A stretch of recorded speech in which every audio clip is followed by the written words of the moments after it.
رحمة للعالمین۔ حضرات محترم، ہماری ایک ہفتہ وار مجلس ذکر و دعا اور درس و تدریس کا خوبصورت سلسلہ ہے۔ اس میں ہم کوئی نہ کوئی دین کی، قرآن کی، حدیث کی اور پیغام دین کو سیکھ کر جاتے ہیں۔ میں سمجھتا ہوں کہ اگر ہم اس ماحول کو سمجھ جائیں گے تو شاید یہی ہماری بخشش کا ذریعہ بن جائے۔ اس کی وجہ یہ ہے کہ جو بھی بات آپ دین کی سیکھیں، اگر آپ اس پر جانتے ہوئے عمل کریں گے کہ اس کا یہ اجر و ثواب ہے، تو آپ کی نیت کے مطابق اللہ آپ کو اس عمل کا اجر عطا فرمائے گا۔ تو آج کل چونکہ سردیوں کے دن ہیں اور سردیوں کی راتیں ہیں، اسی طریقے سے جس طرح میں نے گزشتہ جمعۃ المبارک کو آپ کی خدمت میں پیش کیا تھا کہ اللہ تعالیٰ نے سال کے 12 مہینے پیدا کیے ہیں۔ کیا کیے ہیں؟ ان کا قرآن میں اللہ نے ذکر کیا ہے۔ اسی طریقے سے ہر مہینے کی اپنی تاثیر ہے۔ ہر مہینے کا موسم الگ ہے، اس کی تاثیر الگ ہے، اور اسی طریقے سے دن اور رات کی تاثیر الگ ہے، اور دن سورج کی تاثیر الگ ہے، چاند کی تاثیر الگ ہے، اس کی چاندنی کی تاثیر الگ ہے، بادلوں کی تاثیر الگ ہے، برستی ہوئی بارش کی تاثیر الگ ہے۔ یہ ایک نظام قدرت ہے جو میرے رب نے بنایا ہوا۔ اچھا، ہر موسم کا اثر انسان کی طبیعت اور مزاج پر ہوتا ہے۔ اس کی وجہ پتہ ہے کیا؟ اس کی وجہ یہ ہے کہ انسان کا جو جسم ہے یہ مٹی سے بنا ہے۔ کس سے بنا ہے؟ اور جیسے ہی کسی بھی قسم کے موسم کے اوپر کوئی بھی تغیر آئے گا، جس طرح زمین کے اوپر موسم کے اثرات مرتب ہوتے ہیں، اسی طرح انسان کی جسم کے اوپر بھی مرتب۔ آپ نے دیکھا نا، جب سردیاں آتی ہیں تو زیادہ تر لوگوں کو فلو ہو جاتا ہے، کھانسی ہو جاتی ہے، نزلہ ہو جاتا ہے، اور سردیوں میں ہم جو گرم کپڑے پہنتے ہیں، کوٹ لگاتے ہیں اور کوشش کرتے ہیں کہ ہم اندر بھی ایسا سوٹ، ایسا کپڑا پہنیں کہ ہمیں ہوا نہ لگے، سردی نہ لگے۔ تو جتنی تیز سردی ہوگی اتنا ہمارا جسم اس کو محسوس کرے گا۔ اسی طریقے سے جب گرمی آتی ہے تو گرمیوں کی تاثیر الگ ہے۔ گرمی میں پھر ہم وہ گرم کپڑے اتار دیتے ہیں اور پھر جناب علی ہلکے کپڑے تلاش کرتے ہیں، پتلے کپڑے تلاش کرتے ہیں، اور پہلے ہم جہاں ہیٹر جلاتے تھے اس کی جگہ ہم اے سی لگانا شروع ہو جاتے ہیں۔ وجہ کیا ہے؟ یہ جو موسمی تغیرات ہیں، جس طرح اس کے اثر زمین پر ہوتا ہے اور اس کے اثرات انسان کے جسم پر بھی مرتب ہوتے ہیں۔ اس لیے اللہ کے حبیب علیہ الصلوۃ والسلام نے فرمایا کہ ہر موسم میں، ہر حال میں جس انداز میں بندہ عبادت کرے گا، اس کی عبادت کے اندر اس میں اللہ اجر میں بھی اضافہ فرمائے۔ فرمایا کہ جس نے، ایک حدیث کا مفہوم ہے کہ نبی علیہ الصلوۃ والسلام نے فرمایا کہ جس نے سردیوں میں ٹھنڈے پانی سے وضو کر کے اور گھر سے چل کر اور جہاں وہ برستی ہوئی برف کے اندر یا ٹھنڈک کے اندر، جب وہ گھر سے چل کر ٹھنڈے پانی سے وضو کر کے اگر مسجد میں جماعت کے ساتھ نماز پڑھی، ایک ایک قدم کے بدلے میں خدا اس کو اجر عطا فرمائے۔ اس کا اجر جب عام سے دگنا ہو جائے گا۔ کیوں؟ کہ اس نے اللہ کی عبادت کے لیے مشقت اٹھانا گوارا کر لی، لیکن عبادت میں سستی نہیں کی ہے۔ اسی طریقے سے جب سردیوں کی جو راتیں ہیں یہ لمبی ہوتی ہیں اور گرمیوں کے دن لمبے ہوتے ہیں، اور اتنے لمبے ہوتے ہیں کہ جو ہے وہ ہم نے تو ابھی گزشتہ 2 سالوں میں گرمیوں کے روزے رکھے ہیں، تو جس کو دن کا پتہ نہ چلے، رمضان میں ضرور پتہ چل جاتا ہے کہ دن کتنا بڑا ہے۔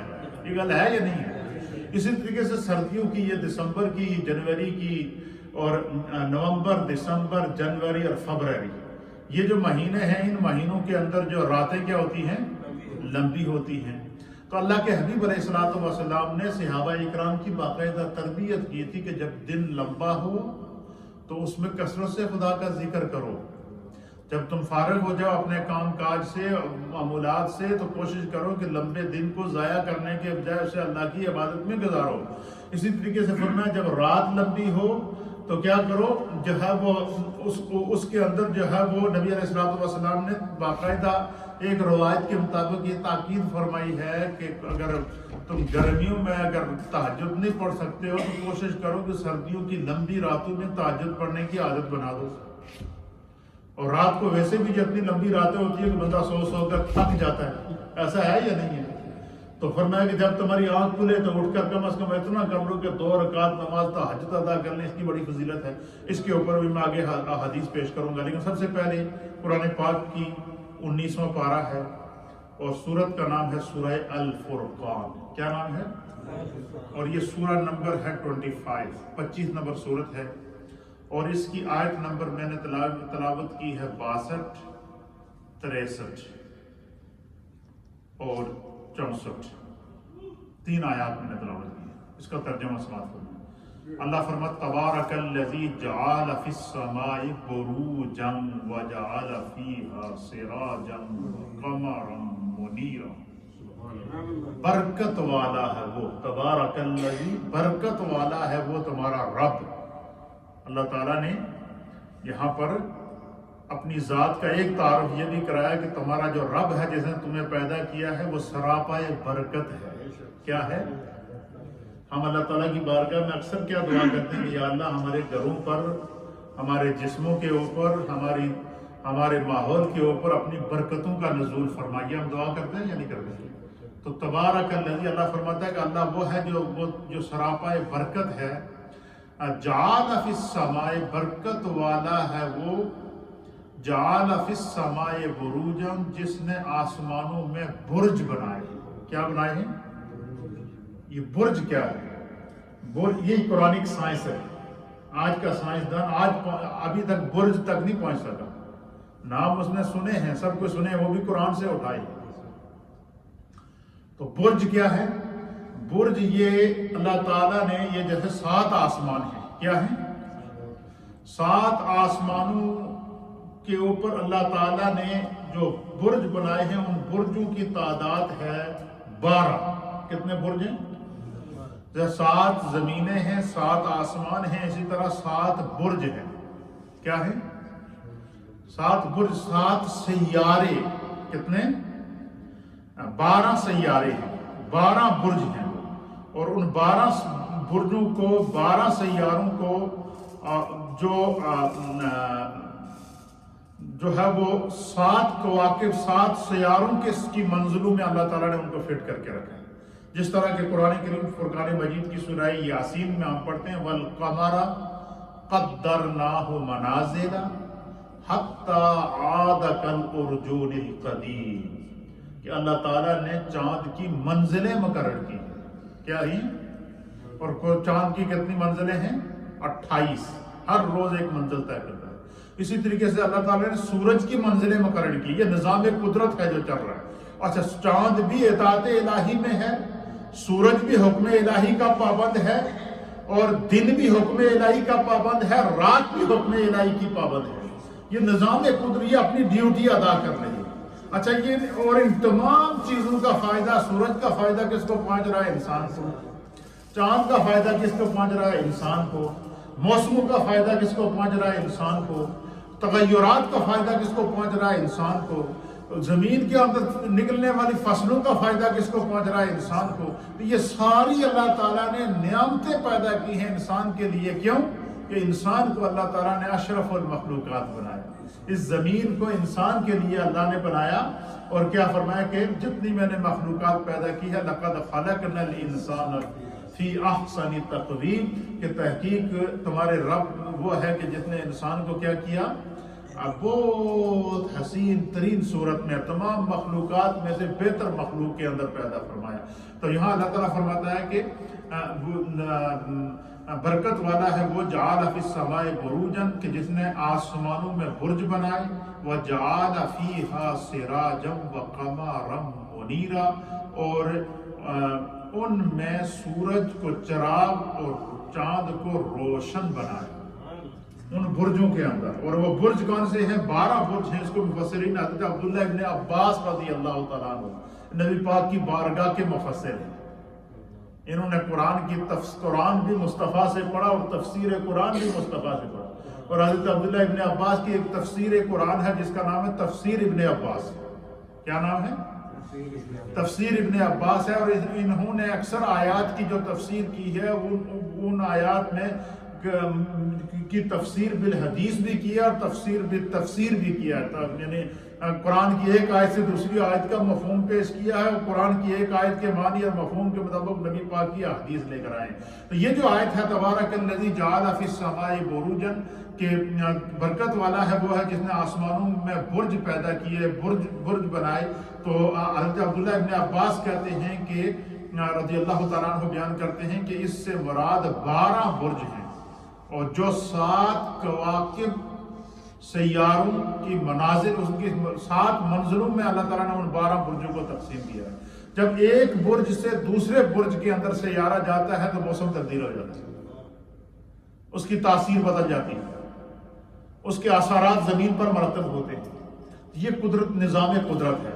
تو اس کے جو ہے وہ منازل ہیں، اور وہ 12 برج کون سے ہیں ان کے باقاعدہ مفسر حضرت عبداللہ ابن عباس نے نام لکھے ہیں کہ ایک برج کا نام ہے حمل۔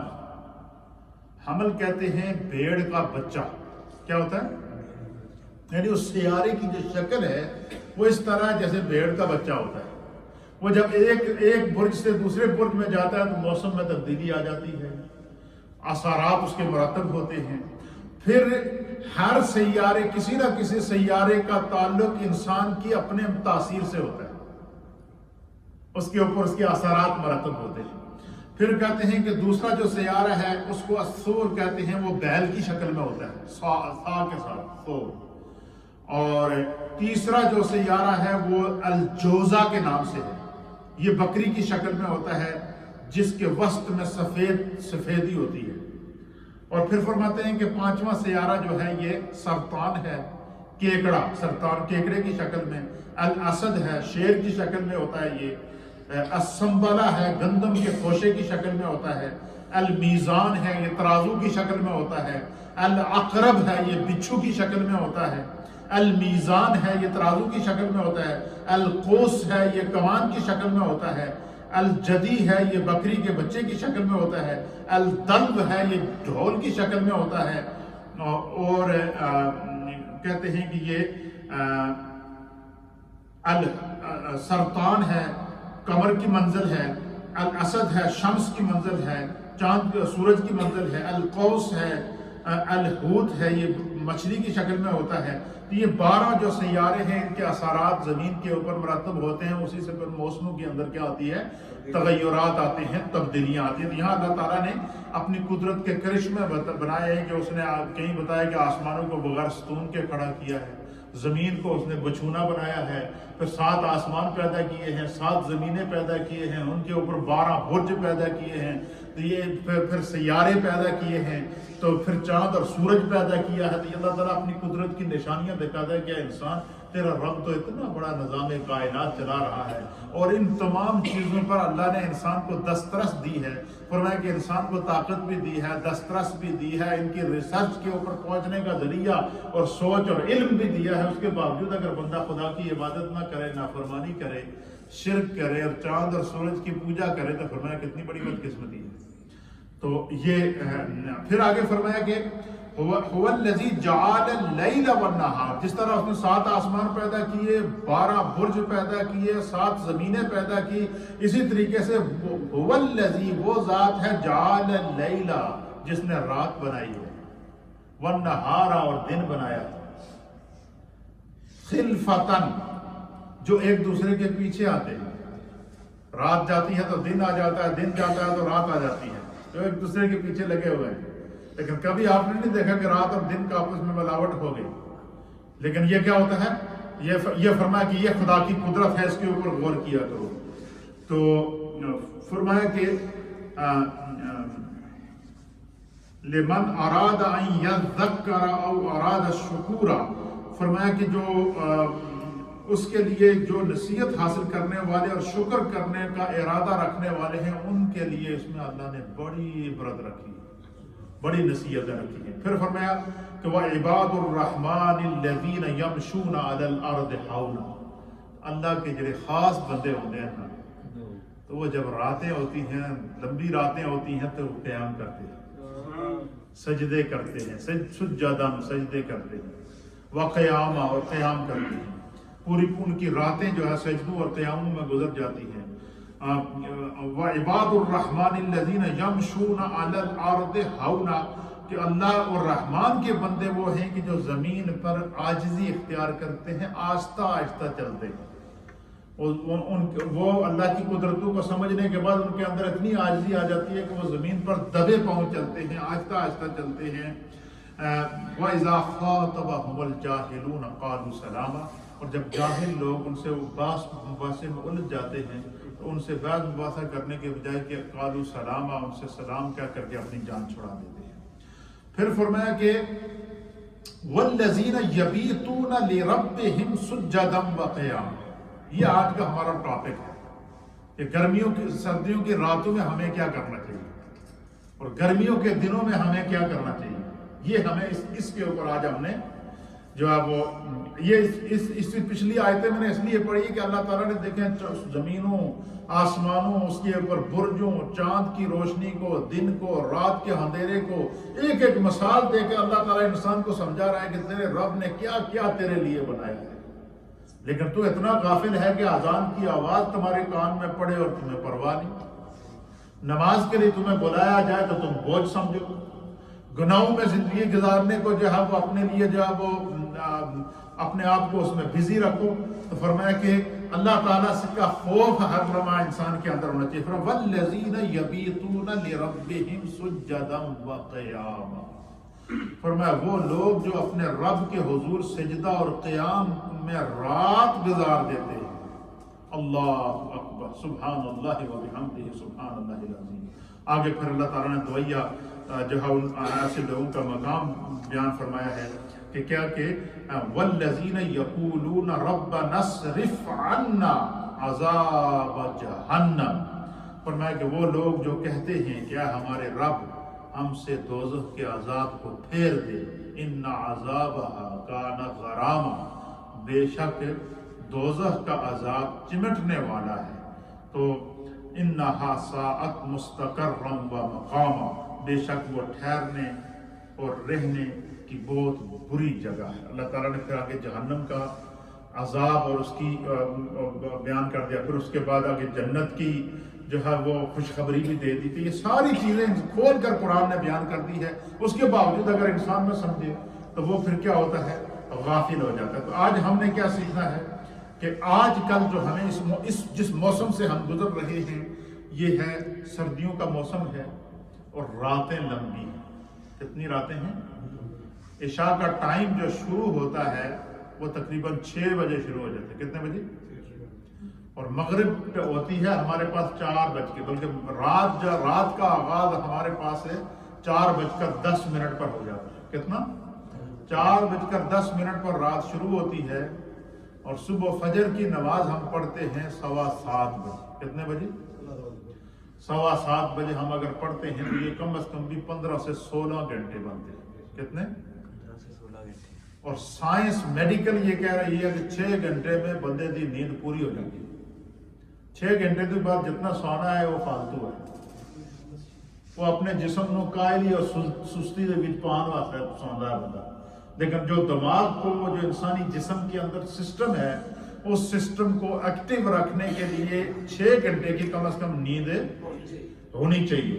6 گھنٹے کی نیند ہو، اور پھر جب سردیوں کی لمبی راتیں آتی تھی تو نبی علیہ الصلوۃ والسلام کے صحابہ خوش ہوتے تھے، حضور نے ان کی ترغیب دی تھی اور وہ خدا کا شکر ادا کرتے تھے کہ لمبی راتیں آئی ہیں، ہم نیند بھی پوری کر لیں گے اور آدھی رات کو اٹھ کر اپنے خدا کو منا بھی لیں گے۔ اور قرآن نے اس کا ذکر سورۃ الفرقان کے اندر کیا، وَالَّذِينَ يَبِيتُونَ لِرَبِّهِمْ سُجَّدًا وَقِيَامًا، ان لوگوں کو لمبی راتوں میں اتنی لذت آتی تھی کہ ان کے سجدے ختم نہیں ہوتے تھے، راتیں ختم ہو جاتی تھیں۔ اور مفسرین نے اس کا حوالہ دیا کہ سیدہ کائنات سیدہ طیبہ طاہرہ فاطمہ بنت رسول اللہ صلی اللہ تعالی علیہ وآلہ وسلم، سیدہ کائنات سیدہ فاطمہ رضی اللہ تعالی عنہ جو ہے وہ ان کی عادت کریمہ یہ ہوتی تھی کہ جب سردیوں کی لمبی راتیں آتی تو اپنا کھانا پکانا وغیرہ کر کے بچوں کو دودھ وغیرہ پلا کے حسنین کریمین کو ساتھ میں سلا کر اور جب اللہ کی عبادت کے اندر مصروف ہوتی تھی تو ایک وقت ایسا آیا بعض نے کہا کہ اس آیت کا شان نزول سیدہ کائنات کے قیام اور رکوع اور سجدوں کی وجہ سے اللہ نے جو یہ آیت نازل کی. ان کو سیدہ کائنات کے قیام اور رکوع اور سجدے کو اللہ نے کیا کیا؟ ایگزامپل بنایا ہے کہ ایک دفعہ حسنین کریمین کو قریب میں سلائے اور عبادت میں مصروف ہو گئے، عشاء کی نماز ادا کی اور اللہ کی عبادت کے اندر مصروف ہو گئیں، اور اس قدر کے جو ہے وہ کبھی قیام میں کبھی سجدے میں تو رات گزر گئی. تو جب رات گزری، صبح کی اذان کی آواز آئی تو آپ نے اللہ کی بارگاہ میں دعا کی کہ یا اللہ ابھی تو میری سجدے اور قیام ہی مکمل نہیں ہوئے اور تیری رات ختم ہو گئی. اللہ تعالیٰ نے پھر فار ایگزامپل قرآن میں بیان کیا کہ میرے کچھ بندے ایسے ہیں کہ جن کی راتیں بیت جاتی ہیں سجدے اور قیام کرتے ہوئے. تو نبی علیہ الصلوۃ والسلام نے صحابہ کے اندر ذوق پیدا کیا، اور حضور علیہ الصلوۃ والسلام کی پوری زندگی کا یہ معمول تھا، چاہے گرمیوں کی راتیں ہوں یا سردیوں کی راتیں ہوں، نبی علیہ الصلوۃ والسلام نے اپنی زندگی میں نماز تہجد کو نہیں چھوڑا. اور بعض روایات کے مطابق اللہ نے اپنے محبوب کی امت پر 5 نمازیں فرض کی تھی اور محبوب پر 6 نمازیں فرض کی.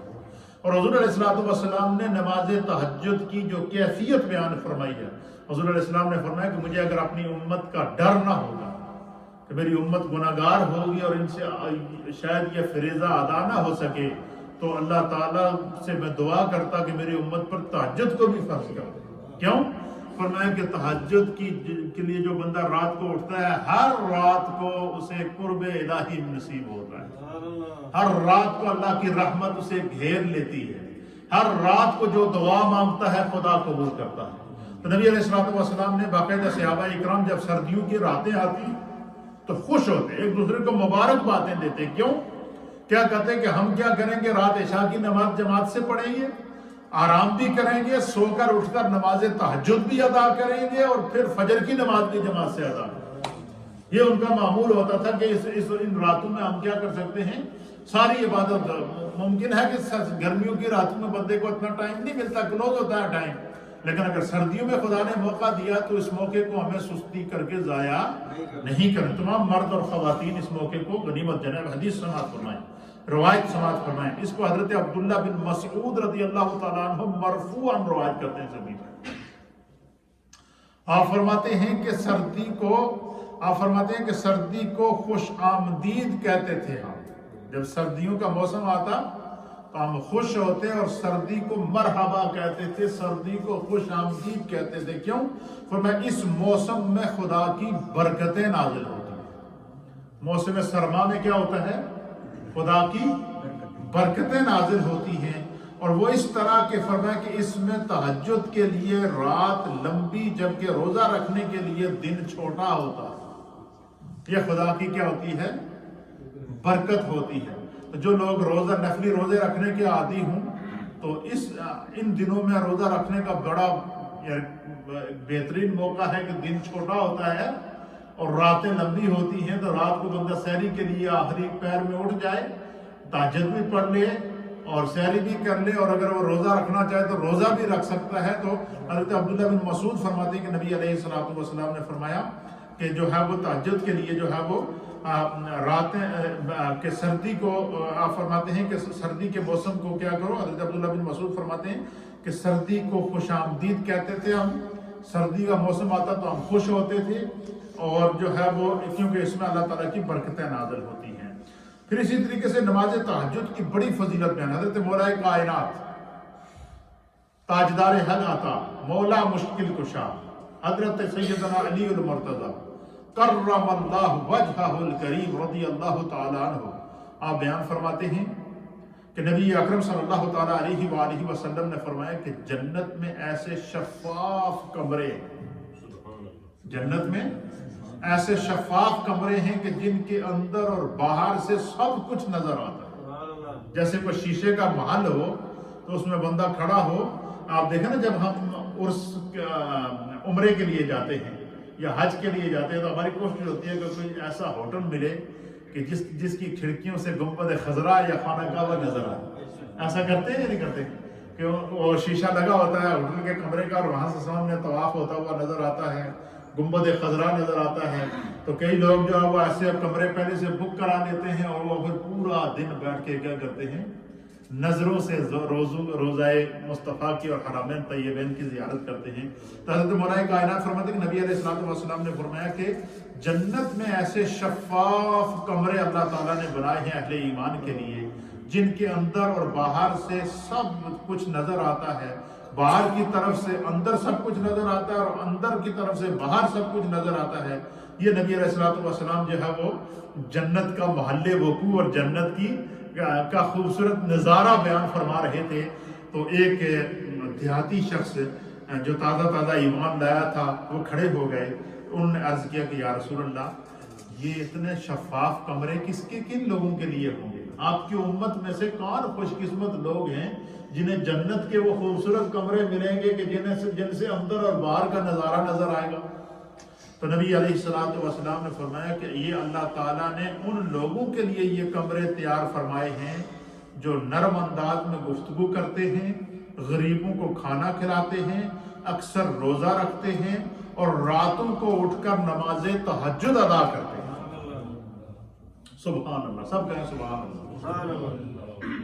کتنا نبی علیہ الصلوۃ والسلام نے کیا فرمایا کہ اللہ نے جنت کے اندر ایک خاص قسم کے نا مختلف سوسائٹیاں، ہم جب دیکھتے ہیں مختلف جو سوسائٹیاں ہوتی ہیں ان سوسائٹیوں کے اندر بعض وہ ہوتی ہیں کہ جو اپر کلاس ہوتی ہیں، بعض ہوتی ہیں جو سپر کلاس ہوتی ہیں، بعض ہوتی ہیں جو لوور کلاس ہوتی ہیں. جو اپر کلاس یا سپر کلاس سوسائٹیاں ان کے اندر ہر طرح کی سہولت ہوتی ہے. یہاں سوئمنگ پول موجود ہے، یہاں پر پارک موجود ہے، یہاں پر سکول موجود ہیں، یہاں پر مسجد موجود ہے، یہاں پر ساری سہولتیں موجود ہیں. تو لوگ پھر کیا کرتے ہیں؟ بڑی بڑی قیمتوں میں اس کو خریدتے ہیں. اسی طرح نبی علیہ الصلوۃ والسلام نے فرمایا کہ جنت میں بھی اللہ تعالیٰ نے بڑی سپر کلاسیں بنائی ہوئی ہیں. اور وہ کن لوگوں کو ملے گی؟ فرمایا جو راتوں کو اٹھ کے تہجد کی نماز ادا کرتے ہیں. وہ کن لوگوں کے لیے رکھیں؟ جو اکثر روزے رکھتے ہیں. وہ کن لوگوں کے لیے جو غربا کو، ضرورت مندوں کو، مساکین کو کھانا کھلاتے ہیں. ان کو اللہ تعالیٰ یہ ایسی خوبصورت جنت عطا فرمائے گا. اور جو نرم انداز میں گفتگو کرتے ہیں، درست لہجے میں گفتگو نہیں کرتے، اس طرح نہیں بولتے کہ دوسرے کا لہجہ، دوسرے کی جو ہے وہ اس کی جناب اپنی گفتگو سے ہی دوسرے کی جو ہے وہ کو متنافر کر دیں. پھر حضرت ابو امامہ رضی اللہ تعالیٰ عنہ اس حدیث کے راوی ہیں، یہ جامع ترمذی کی روایت ہے. آپ بیان کرتے ہیں کہ نبی علیہ الصلوۃ والسلام نے فرمایا کہ راتوں کو قیام کیا کرو، بالخصوص لمبی راتیں جب ہوں اور سردیوں کی راتیں ہوں، اور ان میں کوشش کریں کہ جو ہے وہ فرمایا کہ راتوں کو قیام کیا کرو. بطور خاص نماز تہجد ادا کیا. کیا فرمایا کہ راتوں کو قیام کیا کرو اور بطور خاص نماز تہجد ادا کیا کرو، اس لیے کہ تم سے پہلے نیک بندوں کی بھی یہ عادت رہی ہے. حضور نے فرمایا کہ تم سے پہلے نیک جو لوگ تھے ان کی بھی یہ عادت رہی ہے، اور یہ تمہارا اپنے رب سے قربت حاصل کرنے کا ذریعہ ہے. اگر کوئی بندہ یہ چاہے کہ میں خدا کا محبوب بن جاؤں، اللہ مجھ سے محبت کرے، میں خدا کے قریب ہو جاؤں، میں جب بھی دعا کروں اللہ میری دعا کو اسی وقت قبول کر لے، میرے آقا نے فرمایا کہ نماز تہجد ضرور ادا کرو. دیکھو گرمیوں میں ہم بہانہ کر سکتے ہیں، سردیوں میں ہمارے پاس بہانہ نہیں ہونا چاہیے. تو اس لیے رات کو جب بھی آنکھ کھلے تو ایک رات کو نیت کر لیں کہ میں نے اٹھ کے جا وہ 2 رکعت، 4 رکعت، 8 رکعت یا 12 رکعت نماز تہجد ادا کرنا.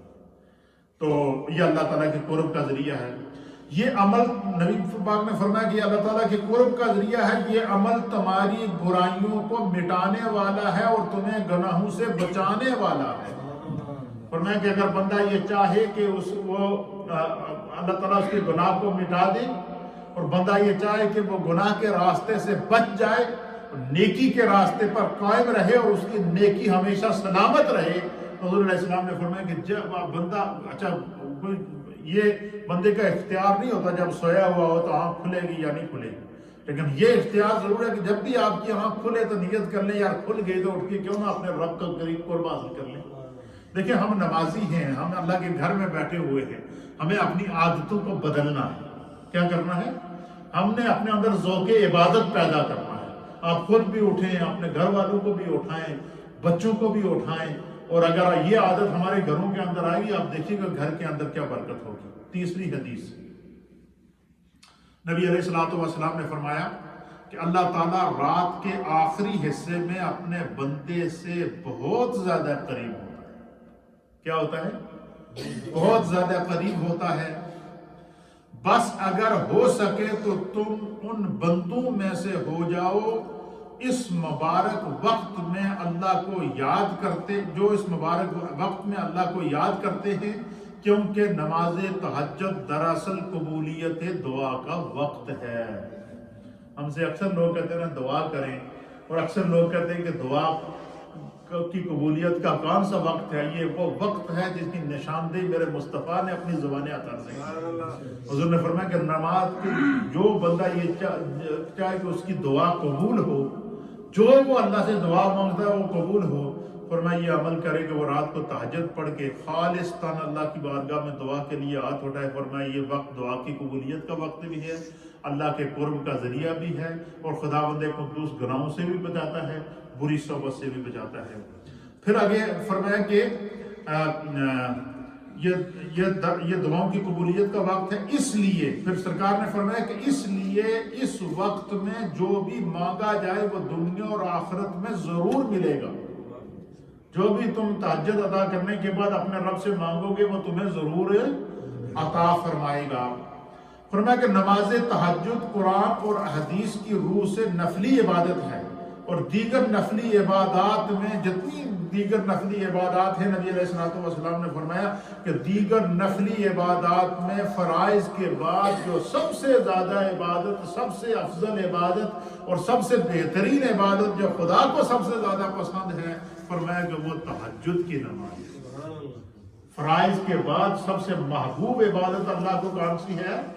تہجد کی نماز ہے. اور یہ اللہ کو یہ نماز محبوب ہے، اس لیے میرے مصطفیٰ نے ساری زندگی تہجد کی نماز کو نہیں چھوڑا.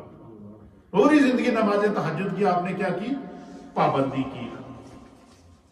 یہ افضل ترین عبادت ہے نوافل نفلی عبادت میں. اس لیے ہم تمام کو اس کا اہتمام کرنا چاہیے. نبی علیہ السلام کس کو نصیحت کر رہے؟ صحابہ کو، کہ جہاں تک ممکن ہو سکے اس کا اہتمام کرو. اچھا کچھ ہوتا ہے کہ بعض لوگ کام پہ جاتے ہیں، مصروف ہوتے ہیں، سب کچھ ہوتا ہے. اچھا یہ بات یاد رکھیے گا کہ اکثر لوگ یہ کہتے ہیں کہ میں رات کو سویا نہیں ہوں تو میں نماز تہجد کیسے ادا کروں؟ تہجد تو سو کر اٹھنے کے بعد. میں جڑا بندہ رات کو نہیں سو سکا اس کے لیے حکم ہے کہ وہ کیا کرے کہ وضو کر کے نہ جتنے وہ رکعت تہجد کے پڑھتے تھا اتنے رکعت پڑھے، اور یہ نیت کرے کہ میں نیت کرتا ہوں 2 رکعت نماز قیام اللیل. کیا نیت کرے؟ قیام اللیل. اور اگر سو کر اٹھا ہے تو وہ نیت کر لے کہ میں نیت کرتا ہوں 2 رکعت نماز صلاۃ التہجد. تو اگر سویا نہیں ہے تو وہ قیام اللیل پڑھے، اور قیام اللیل کا بھی ثواب وہی تہجد کا ثواب. یہ بات ذہن میں رکھیے گا کہ بعض لوگ کہتے ہیں کہ میں سویا ہی نہیں تو میں تہجد کیسے پڑھوں؟ تو جو بندہ سوتا نہیں ہے تو وہ کیا پڑھے؟ 2 رکعت نماز قیام اللیل پڑھ لے یا صلاۃ اللیل پڑھ لے.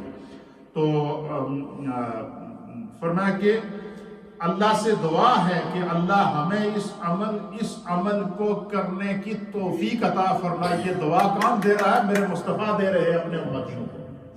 کہ پتہ چلا کہ جو بھی شخص رات کو اٹھ کر نماز تہجد ادا کرتا ہے اس کو مصطفیٰ کریم نے خصوصی دعا دی ہے. اس لیے آج جو ہم نے سبق سیکھنا ہے وہ سبق کیا ہے کہ شاید گرمیوں کے دن چھوٹے ہوتے ہیں اور راتیں چھوٹی ہوتی ہیں گرمیوں کی، تو سردیوں کی تو لمبی لمبی راتیں ہیں. جب کبھی رات کو آنکھ کھل جائے تو یہ کوشش ضرور کیا کریں کہ نماز تہجد ہم ادا کر لیں. شاید یہ لمحہ ہمیں زندگی میں پھر واپس سے نہ ملے. یہ اللہ کے حبیب علیہ السلام نے رات کی نماز کی جو ہے وہ فضیلت اور اہمیت بتائی ہے. اس سے ہمیں جو ہے وہ بہت کچھ سیکھنے کو ملتا ہے.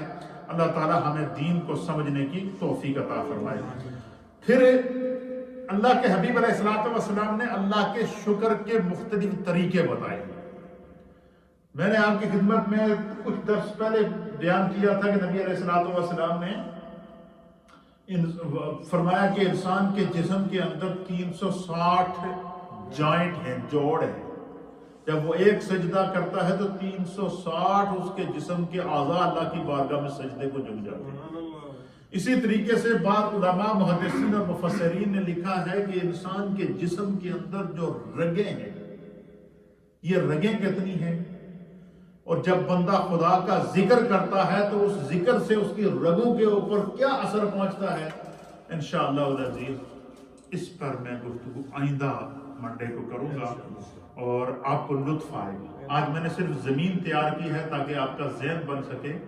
آج ہم نے کیا سیکھا ہے کہ نبی علیہ السلام نے ہمیں ترغیب دی ہے کہ اگر سال پورا سستی کر جاندے ہو تو لمبیاں راتوں بھی سستی نہ کرو۔ اچھا، جڑا بندہ نہیں اٹھ سکتا، بہت لوگ مریض ہیں، وہ ہیں مختلف جو وہ بیماریوں میں مبتلا ہیں، اس کے لیے بھی جب اللہ کے حبیب علیہ السلام نے جو ہے وہ اجر بتایا، حضور نے فرمایا کہ بندہ اس چیز کا اپنے آپ کو پابند کر لے کہ میں عشاء کی نماز جماعت سے پڑھوں گا اور پھر آ کر فجر کی نماز جماعت سے پڑھوں گا۔ فرمایا جس نے عشاء کی نماز جماعت سے ادا کی اسے آدھی رات قیام کا اللہ ثواب عطا فرمایا، اور جس نے فجر کی نماز واپس جماعت کے ساتھ پڑھی اللہ تعالیٰ اسے پوری رات قیام کرنے کا ثواب عطا فرماتا ہے۔ تو ذوق عبادت پیدا کرنا، اگر ہماری سجدوں میں ذوق ہوگا، ہمارے قیام میں ذوق ہوگا، ہماری عبادات میں ذوق اور لذت ہوگی تو اس کے اثرات ہماری اولادوں کے اوپر آئیں گے۔ اللہ تعالیٰ ہمیں دین کو سمجھنے کی توفیق عطا فرمائے۔ کسی کا کوئی سوال ہو تو وہ بھی کر سکتا ہے۔ ذکر شریف۔